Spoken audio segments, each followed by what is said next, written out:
Hello everyone, Mr. Jonathan here with virtually BGCMC, back with another draw along for you all. In this video, we're going to draw Stitch, and we're also going to make this into a little bit of a shading lesson.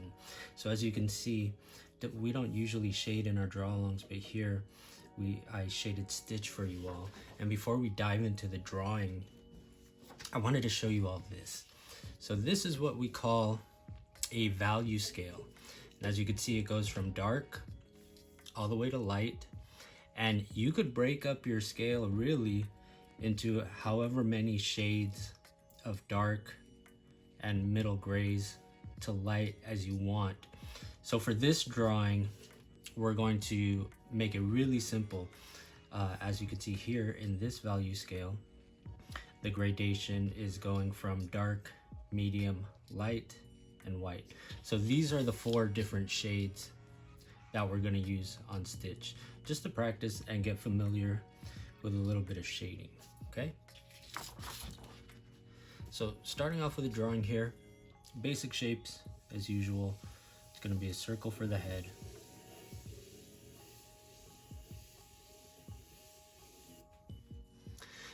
don't go too big or too high with the circle. You still want to leave room for the ears as well.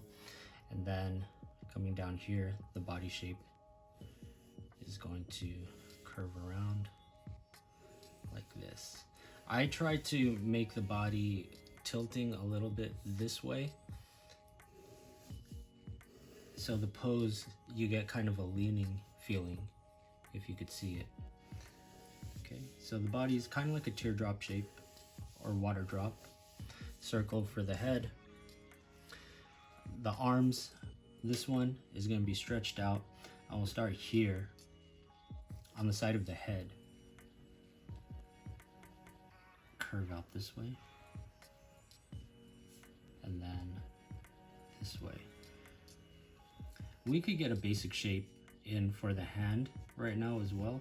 We'll just get a circle for now, or part of a circle. So we're going to go from each end of the wrist, then make a curve just like that. This arm is going to be it could be a little bit tricky. We're going to start here. You could go right on the corner of where the body meets the head. I'm going to start mine there. Bend the elbow out and come in towards the hip. Okay, and then going over here and curving, we're going to make this curve come this way. Okay. So you have kind of like this crisscross pattern going. And then you could just put a curve here for the finger, if you could fit more than one finger in. Here I fit almost 2, looks like about the same for this side. Okay, then the feet or the legs, we're gonna get a bend in the knee this way, and then come down here. Okay, same thing on the other side. We'll save the feet for the details. So just bend the knee out, and then draw a line going straight down.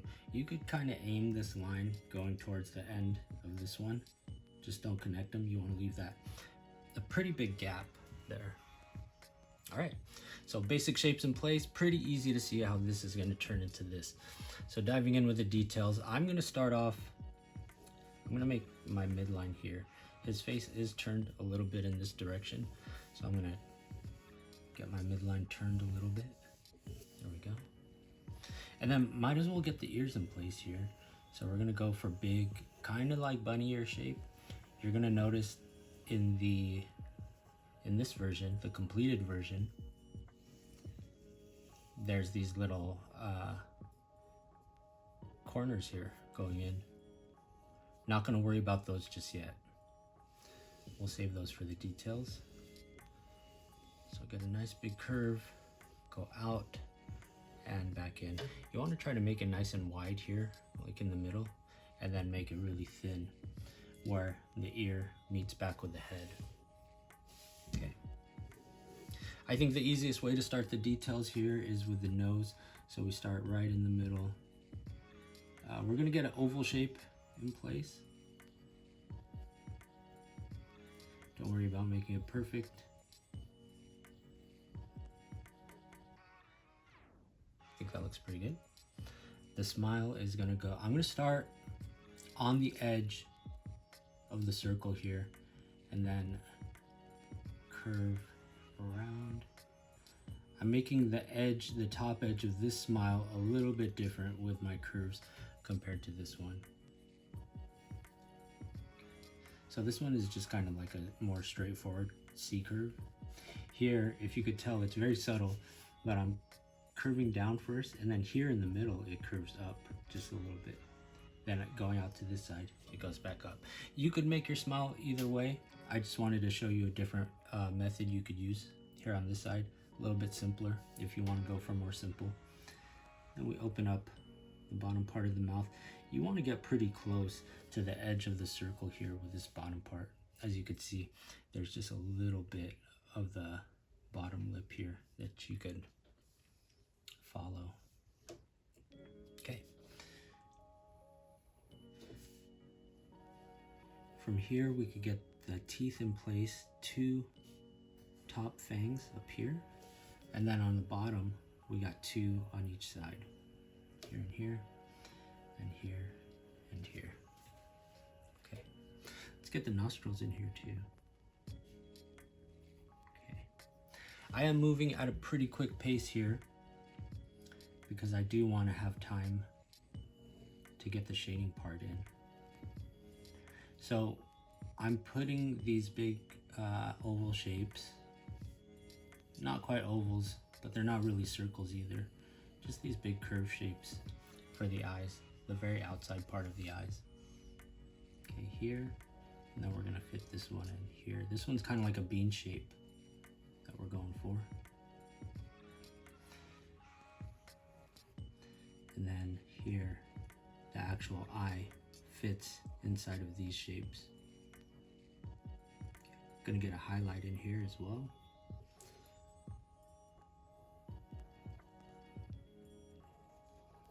And then remember, when we shade this, we're going for 4 tones: dark, medium, light, and white.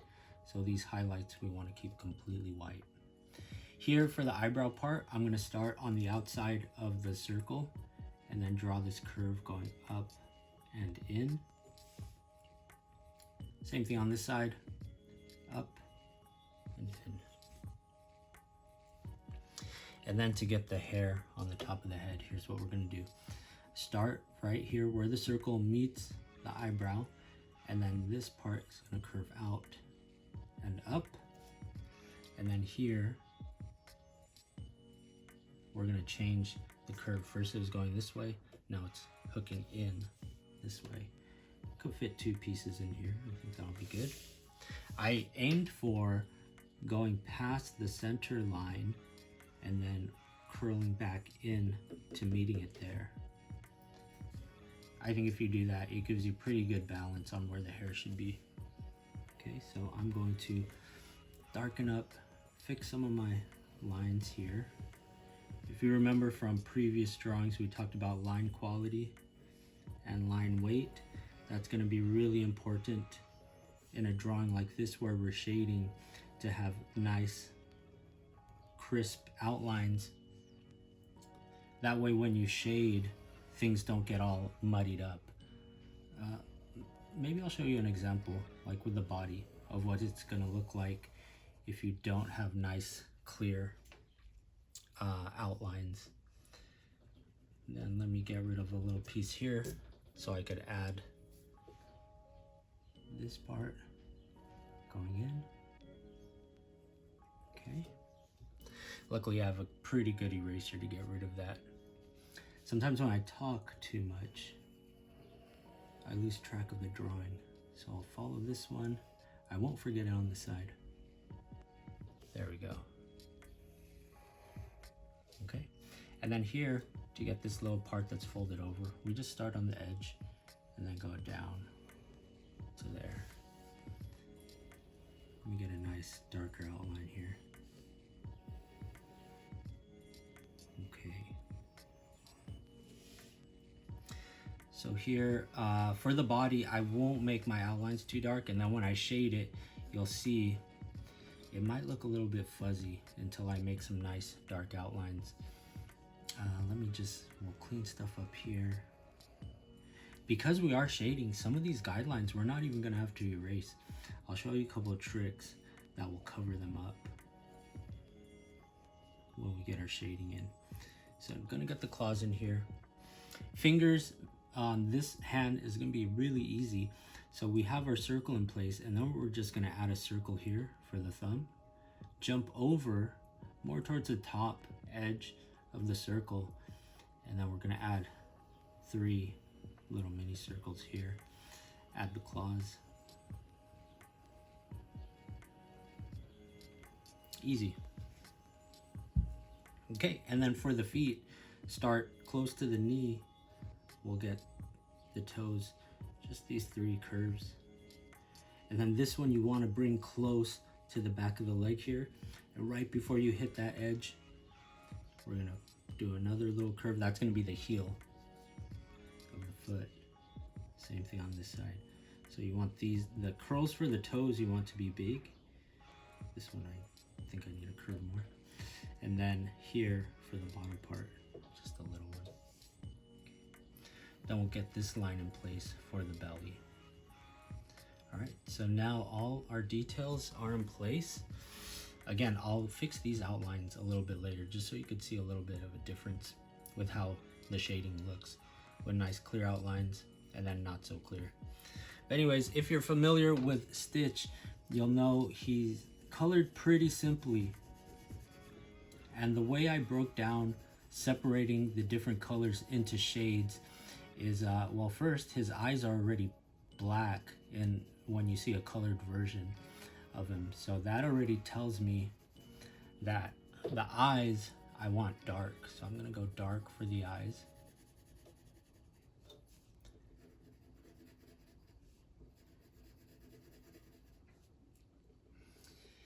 And then after I spot the darkest part on the picture, which are the eyes for Stitch, then I look for all the colors that are pretty close to being black.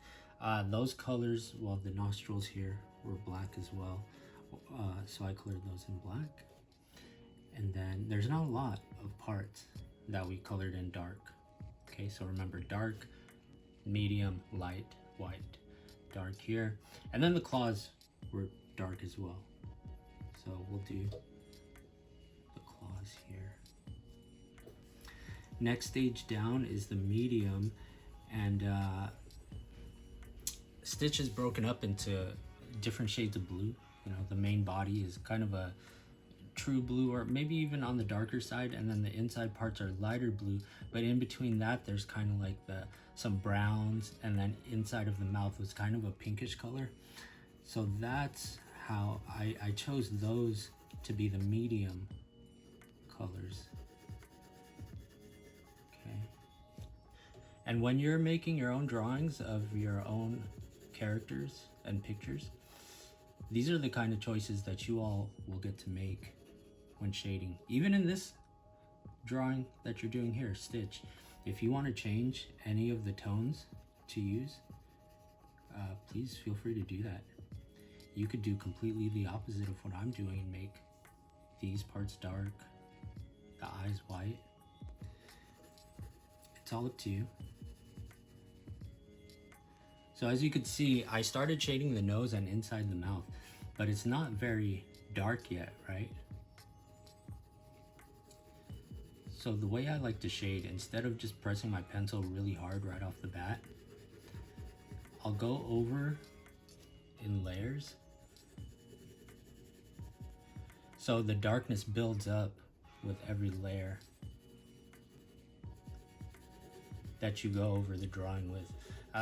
You might be asking, why do I do it this way? Well, there's a few reasons why I do it. One is because if you do a slow buildup like this, it helps you to get your shading nice and even. so it looks nice and smooth.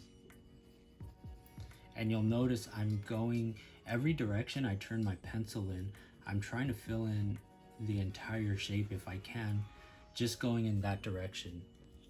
And now I got to a point where I feel like it's built up pretty good. So it's actually pretty close to the dark. So I think I'm gonna have to push the dark a little more, just so you could see some more separation, especially like in here with the nostrils. But anyways, another reason why I do this slow buildup of shading is because you can control it more, just how dark or how light you want your shading. So if I just went in way too hard right off the bat and made these too dark, then it'd be really hard to pull them back and erase and lighten them up. So this way I could control, if I need to make this a little darker or this a little darker, you could do it little by little. Okay, so we have dark, medium, and then now we're going for our light, which I chose all the blue parts of the body to be light. So I'm just gonna go over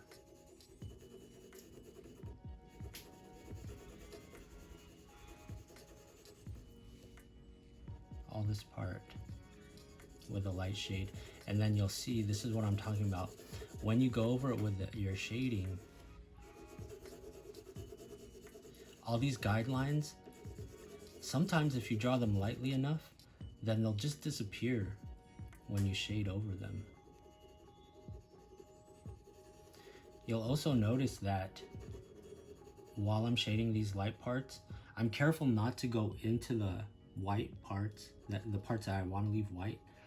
But when it comes to the parts where it's overlapping with the dark and medium parts, I could feel free just to go into those parts, because here I'm shading lightly, and if I go into those other shapes, it's not really going to affect it if I'm shading lightly enough, you see? So it gives you a little more freedom and control. See, when you have to shade in the lines, it's a little bit harder to control, but when you can just go over a little bit, makes it a little bit easier. Go this way. Okay, so here's what I'm talking about when I'm shading in. I'm gonna exaggerate a little bit just so you could see my point also.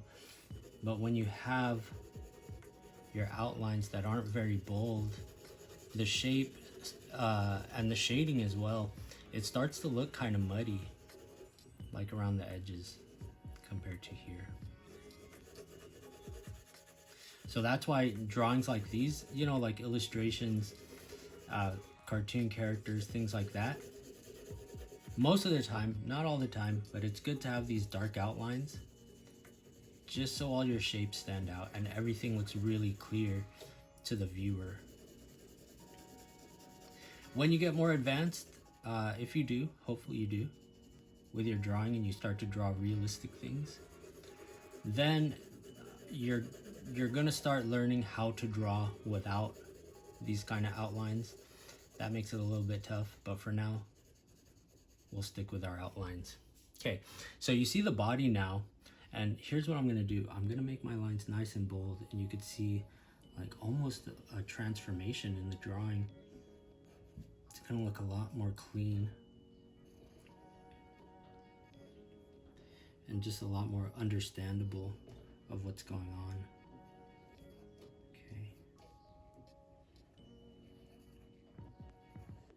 Okay, just wrapping mine up here. You could see now the full form.